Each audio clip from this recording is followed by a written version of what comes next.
여러분, 오늘 우리에게 말씀을 전해 주실 분은 우리 김태권 목사님이십니다. 우리 목사님은 PCM이라는 기관에서 우리 목회자들의 설교를 코칭해 주고 계시고요.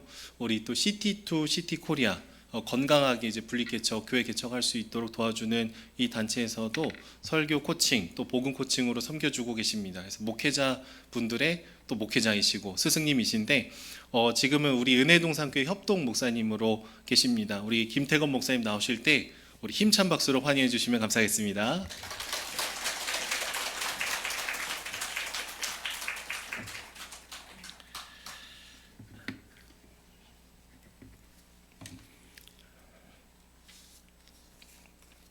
여러분의 얼굴이 잘 안 보여서 그냥 제가 상상으로 그리면서 이렇게.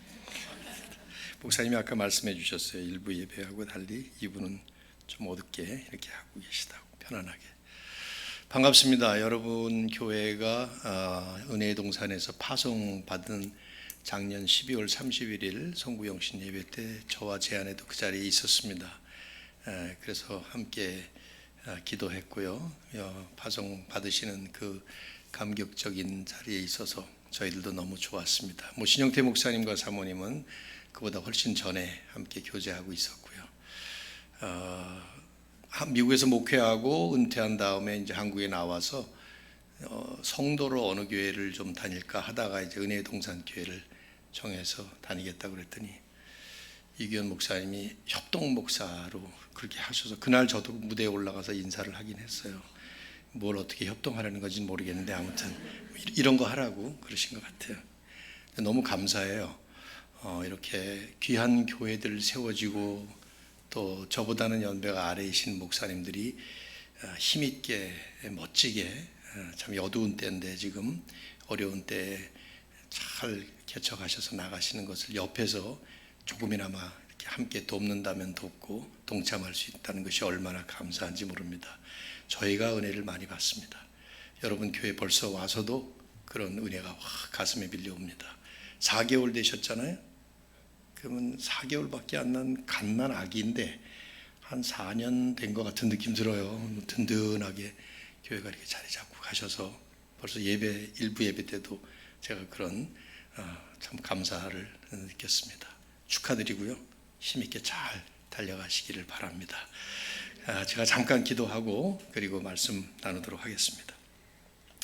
하나님 고맙습니다. 드림동산교회 주인 되시고 머리 되신 우리 주님께서 지난 4개월 전이 아니라 창세 전에 우리 한 사람 한 사람을 예정하시고 구원하신 것처럼 교회의 꿈을 그리시고 아름답게 이렇게 시작하게 하셨고 또 4개월 동안이지만 주께서 인도해 주신 것 감사합니다.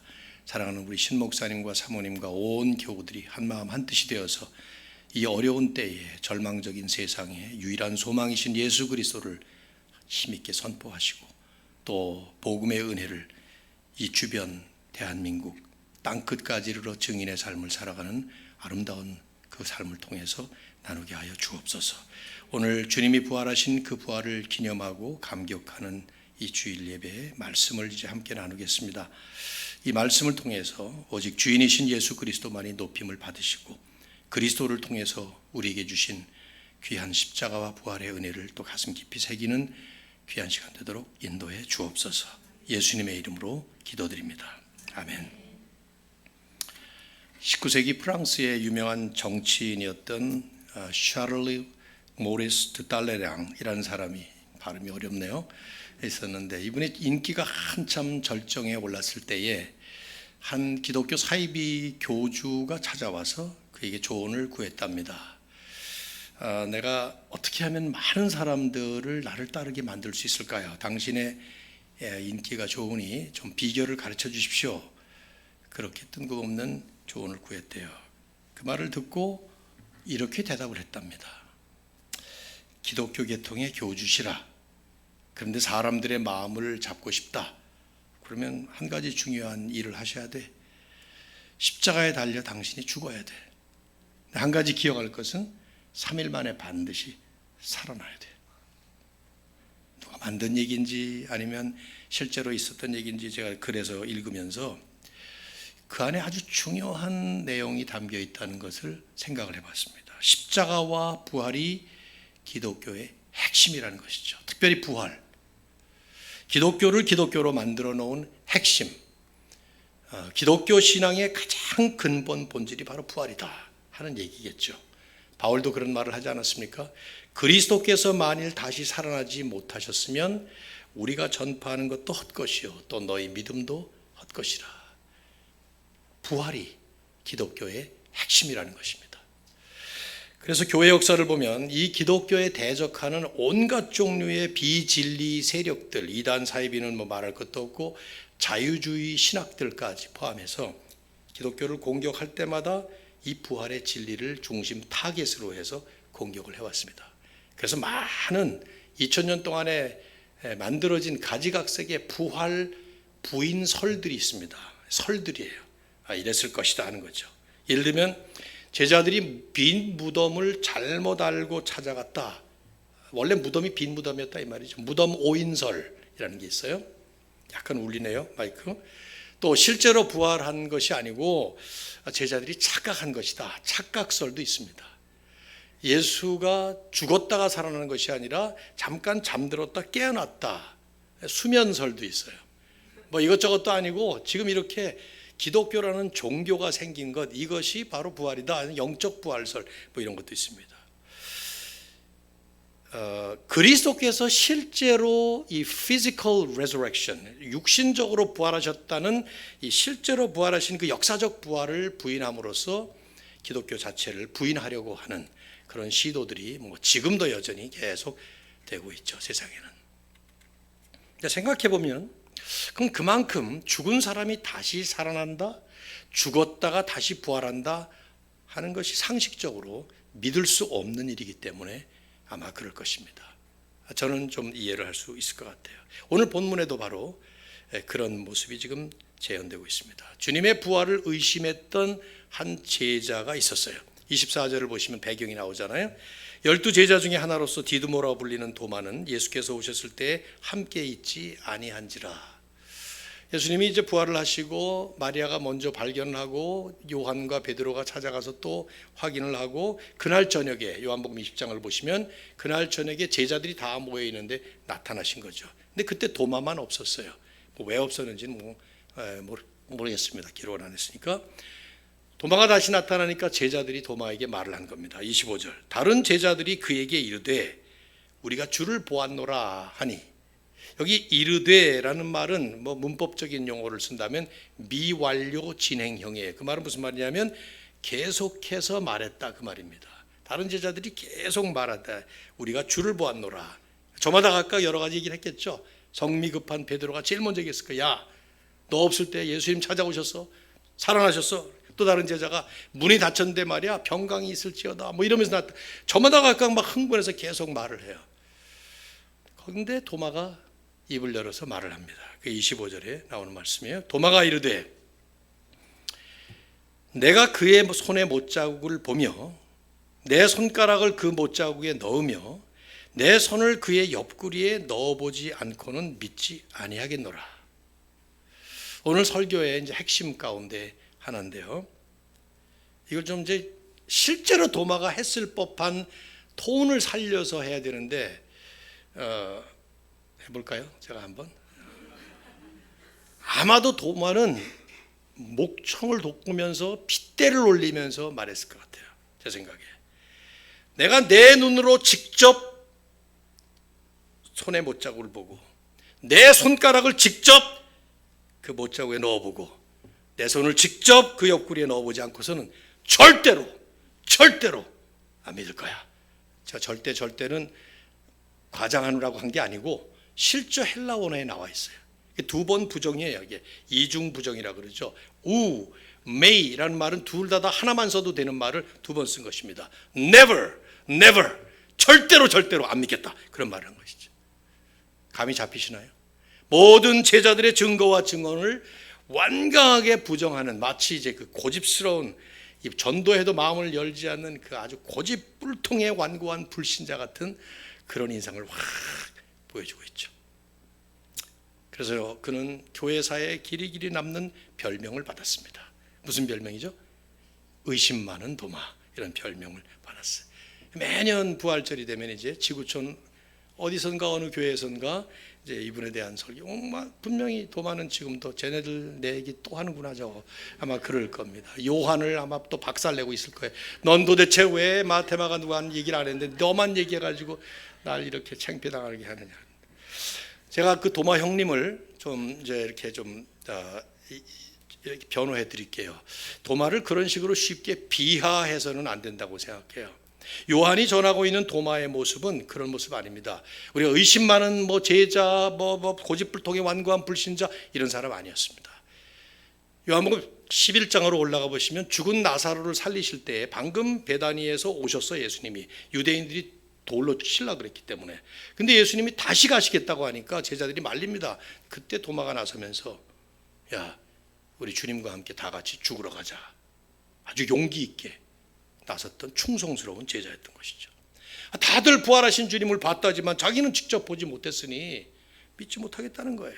이 도마의 말 속에는 우리가 이 말을, 도마의 말을 그냥 의심 많은 도마, 고집불통의 불신자 뭐 이런 식으로 치울 게 아니라 도마의 이 말 속에는 사실은 우리들도 마찬가지, 여러분도 마찬가지, 저도 마찬가지고 이 믿음이라는 쉽지 않은 문제들을 아주 잘 파헤쳐주고 있는, 표현해주고 있는 중요한 말을 하고 있습니다.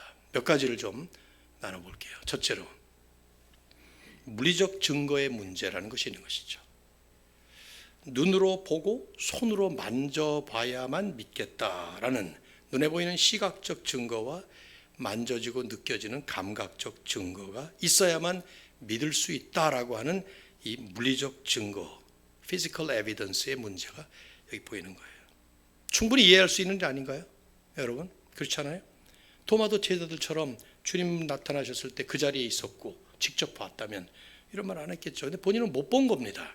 그러니 어떻게 믿을 수가 있겠습니까? 여러분은 쉽게 믿겠습니까? 저 같아도 그렇죠.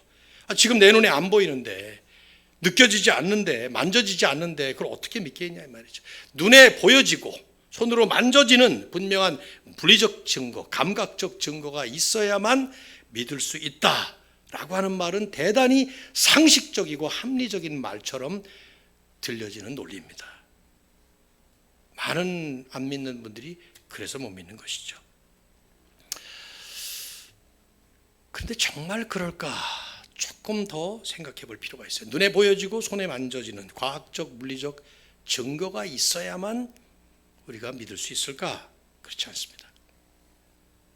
자신 있게 제가 얘기할 수 있어요? 그렇지 않아요. 왜냐하면 실제로 우리는 그렇게 살고 있지 않습니다. 증거가 있어야만 믿는 삶을 사는 게 아닙니다. 우리는 사실은 증거 요구하지도 않으면서 잘 믿습니다. 저희들 예를 들어 볼게요. 저도 그랬습니다만 저는 오산에 살고 있는데 운전해서 왔어요. 여러분 운전해서 오신 분들, 운전자들 오늘 아침에 그 자동차 안전하게 가리라는 안전 점검 하시고 시동 거시고 운전하셨나요? 그러신 분 없을 거예요. 제가 이 질문 많이 하는데 거의 대부분 없어요. 네. 그냥 믿은 겁니다. 이 차가 잘 가리라고 믿은 겁니다. 남편이 운전하시는 거 타고 오시는 아내분들 남편이 실수하지 않을 거라고 믿은 겁니다. 뭐 그러다가 물론 당하기도 하지만 전 이제 다음 주면 이제 아들이 미국에서 안수를 받기 때문에 미국을 가게 되는데 미국 갈 때 어떻게 가세요? 비행기 타고 가잖아요. 비행기 어떻게 타십니까? 아는 조종사 골라서 비행기 타시나요? 전 지금까지 많이 비행기 탔지만 한 번도 뭐 그런 분 만나본 적 없어요. 그냥 누가 비행을 하든 믿고 갑니다. 10시간 넘게 비행을 할 텐데 그 비행하는 동안에 혹시 조종사가 지금 조종실에서 부조종사와 지금 장난치고 고스톱 치고 뭐 이러고 있나? 조사해 본 적이 한 번도 없습니다. 그냥 믿고 갑니다. 나만 그런 게 아니라 수백 명의 승객들이 전부 다 그런 것 같아요. 그래서 어떤 사람은 밥도 먹고 잠도 자고 영화도 보고 편안하게 믿음들이 다 좋으신 분들이에요. 그분들이 조사도 안 해보고 말이죠. 여러분은 지금 이 건물이 무너지지 않으리라고 믿고 있기 때문에 편안히 앉아 계십니다. 어떻게 알아요? 당장 다음 순간에 무너질지 모르잖아요. 전 캘리포니아에 한 4년 살다가 왔는데 언제 지진 날지 몰라요. 근데 잘들 사시더라고요. 다들 믿음이 좋아요. 지금 현재 내가 두고 온 집에 가스불이 안 켜져 있을 것이라고 믿는 거예요. 지금 확인해 보셨어요? 갑자기 불안해지죠. 우리 삶 전체가 이런 믿음으로 살아가요. 일기예보를 믿습니다. 비 온다면 비 오는 줄로. 뉴스를 믿습니다. 동창회 다녀왔다는 아내의 말을 믿어줍니다. 어젯밤에 밤새도록 야근했다는 남편의 말을 믿어줍니다. 무슨 짓을 했는지 뒷조사도 안 해보고. 그런데 이렇게 믿는 것이 정상이기 때문에 의처증, 의부증, 의심하는 사람들에게 병명을 붙이는 이유는 믿는 게 정상이고 안 믿는 게 비정상이기 때문에 그런 병을 붙이는 거죠. 여러분, 지금 제가 목사라고 믿고 있어요. 맞습니다. 저 목사입니다. 근데 어떻게 알아요?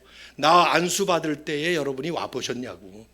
신영태 목사님이 소개해서 저분은 또 어떻게 믿어요? 안수 받을 때 가보셨나요? 네. 믿을만 해요. 얼굴 보면은 그렇긴 하지만 믿는 거예요. 전부 다. 모든 것들을 다 사실은 우리 믿음 위에서 살아가잖아요. 증거가 있어야만 믿는 것이 아니라 우리는 증거 없이도 잘 믿고 사는 삶을 살아가요. 증거가 있어야만 믿을 수 있다라고 늘 생각한다면, 모든 것에 적용을 한다면 우리는 자기 모순 속에 지금 사실은 빠져서 사는 것이죠. 수많은 상황들을 증거 없이도 잘 믿고 살면서도 유독 하나님은 증거가 있어야 믿겠다, 천국은 증거가 있어야 믿겠다 라고 하는 것은 사실은 그 자체가 말이 안 되는 어불성설이죠. 그래서 성경은 말씀해요. 믿음이 뭐냐? 히브리서 11장 1절에서 믿음은 바라는 것들의 실상이요 보이지 않는 것들의 증거니. 믿음이 증거가 되어서 보이지 않는 게 보이는 것이지, 보이지 않는 것들을 보게 하는 증거가 있기 때문에 믿는 게 아니라는 거예요. 순서가 바뀌면 사실은 안 되는 것이죠. 성경은 그렇게 말씀하는 거예요. 과학이 증명하고 고고학과 지질학이 입증해주고 물리학과 생물학이 뒷받침해주기 때문에 믿는 것이 아니라 성령의 역사로 하나님의 말씀이 믿어질 때, 그럴 때 우리는 증거 없이도 충분히 믿을 수 있다라는 것입니다.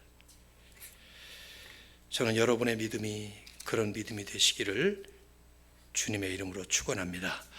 두 번째, 도마가 보여준 또 하나의 문제점, 25절 보시죠. 내가 그의 손의 못자국을 보며 내 손가락을 그 못자국에 넣으며 내 손을 옆구리에 넣어보지 않고서는 못 믿겠다. 여기 빨간 글씨인가 노란 글씨로 이렇게 제가 해드렸는데, 내가, 내 손가락, 내 손. 도마의 말투는 이거예요. 너희들의 증거 소용없다. 10명이 다 봤다고? 소용없다는 거예요. 아니 10명이 아니라 100명, 1000명이 봤어도 내가 내 눈으로 보고 내 손으로 만져보고 내가 믿을 수 있어야 믿을 수 있다라고 하는 이 주관적 자기 확신의 문제, 이게 모든 걸 결정하는 기준이 되는 것이죠. 아무리 많은 사람들이 증거를 해도, 아무리 많은 증거가 있고 아무리 성경 말씀이 분명하게 증거를 해도 2000년 교회사가 그걸 다 입증을 하고 있어도 나라고 하는 이 존재, 내가 기준이 되어 있을 때 교회사가 2000년이 아니라 2만 년이 돼도 다 소용, 내가 믿을 수 있어야 믿겠다 하는 이 마음. 성경은 이걸 그냥 간단하게 교만이라고 말하고 있습니다. 죄 지은 인간의 교만이라고 말합니다. 나 외에는 아무것도 누구도 못 믿는다는 이 교만, 마치 나라고 하는 이 존재가 온 우주 만물을 창조하고 다스리는 창조주 같은 그런 착각 속에 빠져있는, 특별히 오늘날 포스트 모던 시대에 절대적 기준은 없다 하면서 절대적 기준이 없다라고 말하는 내가 절대적 기준이 되어 있는 그런 시대에 너무 잘 들어맞는 것이죠. 근데 여러분 한번 질문해 보세요. 정말 정직하게 자기 자신에게 질문을 해본다면 내가 과연 이런 절대적 기준이 될 수 있을까? 내가 느끼면 맞고 아니면 틀리고 그렇게 할 수 있을까? 과연 우리 자신이 그런 존재일까? 그럴까요? 아마 여러분 저랑 비슷하게 공감하시지 않을까 생각돼요. 내가 나를 어떻게 믿습니까? 내가 얼마나 잘못된 존재인데 나를 믿어요?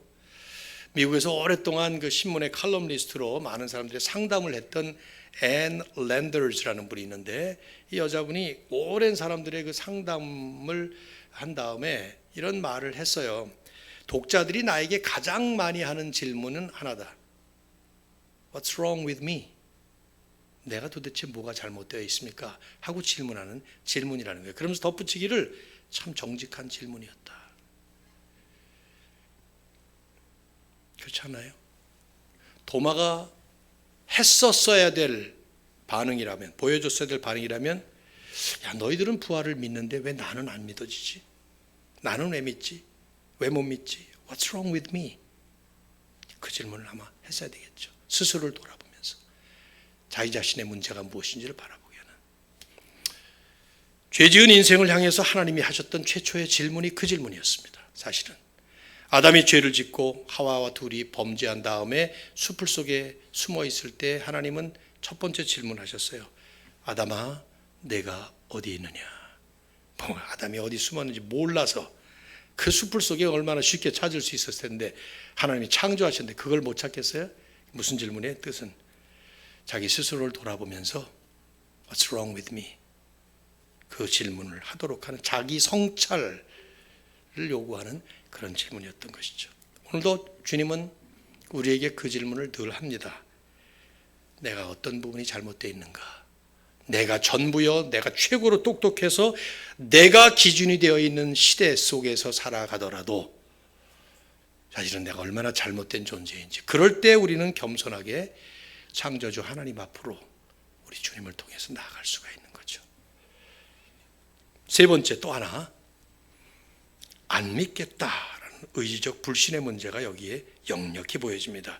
다시 한번 로마의 말 25절, 내가 그의 손의 못자국을 보며 내 손가락을 그 못자국에 넣으며 내 손을 그 옆구리에 넣어보지 않고는, 그 다음에 뭐라고 말하죠? 믿지 아니하겠노라 하니라. 이 말은 제가 노란 글씨로 해드린 믿지 아니하겠노라 하는 말은 믿을 수 없다, I cannot believe 영어로 한다면 그 뜻이 아니라 I will not believe, 안 믿겠다라는 거예요. 거부하는 것입니다.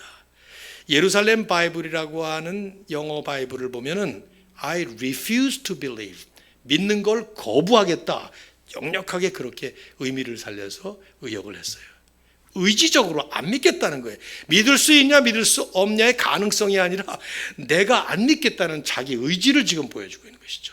이 주관적 의지적 불신의 문제, 성경이 이걸 여기저기서 얼마나 많이 강조해서 보여줍니까? 근데 성경은 우리에게 분명히 말씀하고 있어요. 믿지 않으려고 하는 그 불신앙의 마음 앞에서는 어떤 증거도 증거가 될 수 없다는 것입니다. 뭐 여러 군데 나오지만 특별히 이제 출애굽 역사를 보시면은 여러분 상상이 되십니까? 그 출애굽이 어떤 역사를 일으켰는지. 하나님께서 이스라엘 민족을, 한 민족을 선택하셔서 애굽이라고 하는 초강대 국가의 그 세력에서 끄집어내셔서 하나님의 드림랜드, 여러분의 이름하고 비슷하네, 드림랜드로 인도하셨던 그 역사 아닙니까? 그때 어떻게 하셨습니까? 먼저 10재앙, 10개의 재앙, 피개, 이파, 맥도구, 악도구, 매흑장, 이 10개 잘 안 외워지네.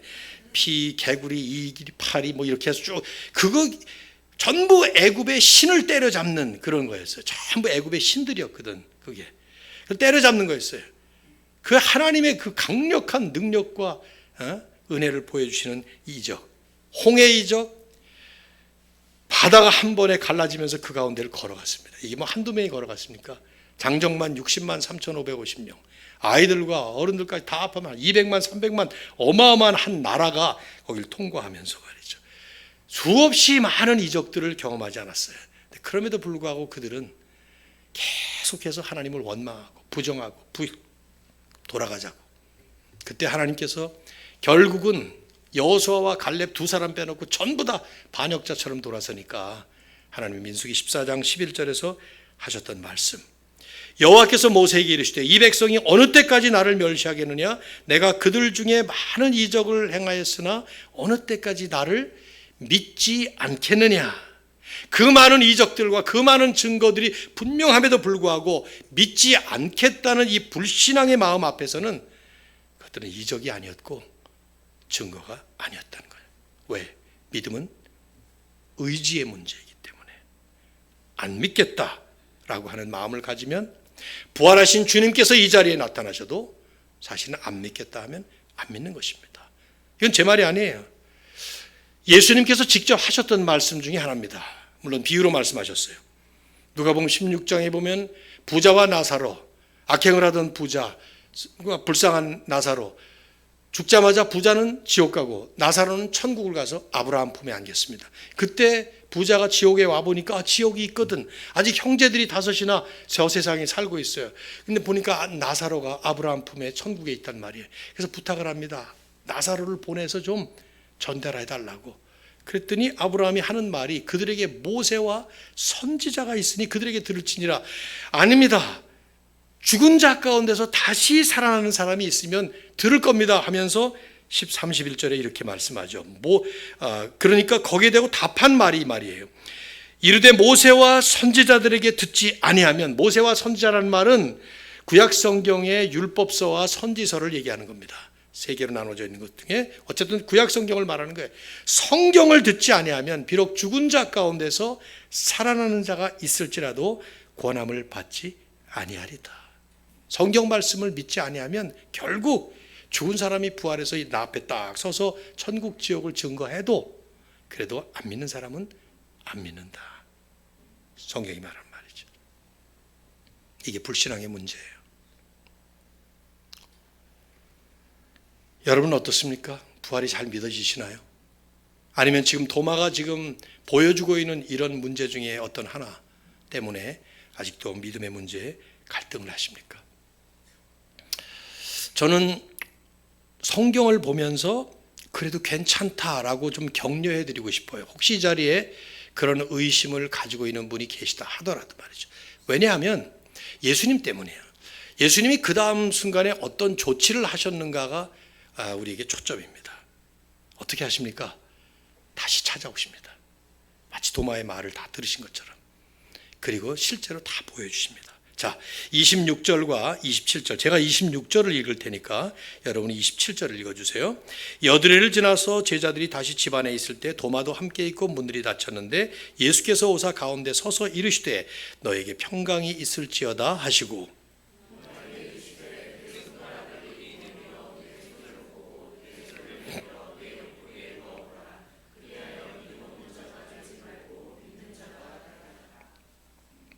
주님이 도마에게 다시 찾아오신 거예요.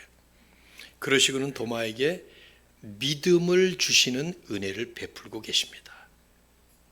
이 모습이 여러분의 눈과 마음에 아주 깊이 각인되었으면 합니다. 저에게는 이 부분이 너무 감동이에요. 왜냐하면 제가 지금 이 드라마를 이렇게 볼 때에 저는 이 공감이 좀 안 돼요. 사실은 내가 만일에 예수님 자리에 있었다면 어떻게 했을까 잘 상상이 안 됩니다. 도마가 이게 얼마나 잘난 척을 했습니까? 지금 막 내 눈으로 보기 전에는, 내 손을 넣어보기 전에는, 내 손가락을 넣어보기 전에는 뭐 어쩌고 저쩌고 하면서 막 핏대를 올리면서 떠들지 않았어요? 저 같으면 다시 나타난다 하더라도 꿀밤을 콱 주고 나서 아프냐? 느껴져? 뭐 이렇게 한번 하든가, 코를 한 방 쳐가지고 피가 나오면은 만져봐, 피 증거 됐냐 이제, 뭐 이런 식의 증거를 보여도 될 것 같아. 이건 뭐 제 마음이에요. 공감하시는 분들 있을 것 같아 내 생각에. 근데 주님은 그러시지 않은 거죠. 주님의 모습 좀 보십시오. 다시 찾아오셨어요. 평강이 있을지어다 선포하십니다. 그런 축복하시고, 그런 도마에게 개인적으로 내 손을 내서 만져봐라. 그리고 믿는 자가 되라. 이게 하나님의 사랑이고 하나님의 은혜입니다. 전 경험했어요. 70년도에 제가 고등학교 2학년 말에 모태신앙으로 자랐기 때문에 뭐 성경을 처음부터 뭐 많이 읽고 그러는데 읽을 때마다 보면은 의심이 얼마나 생기고 따지고 싶고, 뭐 이리저리 특별히 예정론 어쩌고 저쩌고 교회에서 배울 때에 예정론 뭐야 그럼 우리 아버지는 안 믿기로 예정된 사람이 왜 저렇게 안 믿어? 뭐 이런 생각 다 안 받아들여지더라고요. 근데 그 수련회에서 그냥 강사 목사님이 딱 한마디 창세기 1장 1절 태초에 하나님이 천지를 창조하시니라 하고 딱 본문을 읽는데 태초에 내가 상상도 할 수 없는 그 먼 그 태초 하나님이라는 분이 하늘과 땅 천지를 비행기도 한 번 못 타본 나에게 무에서 유를 창조하시는 창조하셨다 하는데 그 말씀이 그 순간에 잘난 척하고 잘난 줄 알았던 내 머리를 마치 박살을 내듯이 성령의 역사로 확 믿어지는 그 순간, 마치 봄눈 녹듯이 겨울이 지나고 봄이 되면은 쫙 녹아져 버리잖아요. 언제 녹을까 했던 것이 그때부터 눈이 열리고 그때부터 믿음의 마음이 생기면서 말씀을 읽는 족족 할렐루야와 아멘이 나오는. 도마가 예수님을 정말로 만졌을까? 어디 봅시다 한번. 손가락 넣어보고 만져 이랬을까요? 아유, 어떻게 그랬겠습니까? 그 정도 뻔뻔할 수가 있겠습니까? 도마는 안 한 것 같아요. 기록이 없는 거 보니까. 오히려 고백을 합니다. 28절에 나의 주님이시요 나의 하나님이십니다. 큰 소리를 했을까요? 울면서 했을까요? 모르죠. 어쨌든 복음서 전체에서 예수님을 하나님이라고 고백한 유일한 고백, 위대한 고백을 도만합니다. My Lord, My God. 그 당시에 어느 누구를 향해서 하나님이라고 부르는 것은 유대인에게는 최고의 불경죄였는데 처음으로 유일하게 주님이 결론을 맺습니다. 29절 예수께서 이르시되 너는 나를 본고로 믿느냐? 보지 못하고 믿는 자들은 복되도다. 보지 않고도 믿을 수 있다라는 말씀을 훨씬 뛰어넘는 보지 않고도 믿는 것이 정말로 복이다. 그렇습니다. 정말 그게 복이에요. 그래서 주님이 이제 승천하시고 떠나가신 다음에 사도들은 복음을 전하기 시작했는데 베드로는 특별히 그 당시에 많은 흩어져서 환난과 핍박 속에서 주님 섬기던 수많은 디아스포라 크리스찬들을 향해서 편지를 썼죠. 베드로전서. 그러면서 1장 8절에 그들을 격려하는 말을 이 말로 했어요. 예수를 너희가 보지 못하나 사랑하는도다. 이제도 보지 못하지만 믿으면서 말할 수 없는 영광스러운 즐거움으로 기뻐하도다. 이 표현 보지 못해요. 본 적이 없습니다. 그런데 그분을 믿을 수 있는 믿음을 하나님이 주셔서 이제 보지 못하면서도 말할 수 없는, 표현할 수 없는 그 말이에요. inexpressible. 영광스러운 즐거움으로 기뻐하는. 오늘 부활주일 예배가 바로 그런 의미를 가진 예배인 줄로 믿습니다. 여러분 부활을 정말 믿습니까? 혹시 이 자리에 안 믿어지시는 분이 계실지도 몰라요. 그런데 이 말씀은, 이 질문은 부활이라는 신학적 개념을 논리적으로 믿느냐 하는 것을 떠나서 넘어서 부활하신 주님을 만나셨습니까? 하는 질문입니다. 아직 믿지 못하는 분이 계시다고 하면 믿음은 하나님의 선물입니다. 그래서 보이기 때문에 믿어지는 것이 아니고 증거가 있어야만 믿어지는 것이 아니라 보지 못하고도 믿을 수 있는 그 믿음을 하나님께서 선물로 주실 때에 우리는 믿을 수 없는 것도 믿어집니다. 그 선물을 우리는 받으면 됩니다. 이런 자리에 여러분이 혹시 안 믿어지는데도 나와 계시다고 하면 분명히 그것은 하나님께서 인도하신 것입니다. 그리고 그 선물을 주시기를 원하시는 것이고 너에게 평강이 있을 것지어다 말씀하셨던 예수님의 그 선물을 여러분에게 지금 제공하고 있는 순간입니다. 받으시면 됩니다. 그리고 도마처럼 당신이 나의 하나님, 나의 주님이십니다. 그러시면 되는 것이죠. 이미 여러분 예수님 잘 믿으십니까? 부활을 믿으십니까? 그렇다면 복을 받으신 거예요. 왜냐하면 보지 못하고도 믿으시기 때문에. 또한 부활하신 주님을 믿는다는 것은 그 부활하신 그 주님께서 지금 우리의 삶에 역사하고 계시고 살아계신 주님으로 지금 나와 함께 동행하시면서 우리의 삶에 평강이 없는 세상에서 평강을 계속 선포하시는 주님의 축복을 누리시는 겁니다. 베드로의 말처럼 말할 수 없는 그 영광스러운 즐거움으로 기뻐하시는 삶이 되시기를 주의 이름으로 축원합니다. 바로 부활절은 이 진리를 되새기는 날이에요. 그래서 매주일이 사실은 부활주일이에요. 그래서 우리는 더 이상 안식일을 지키지 아니하고 주일을 지키는 것이죠.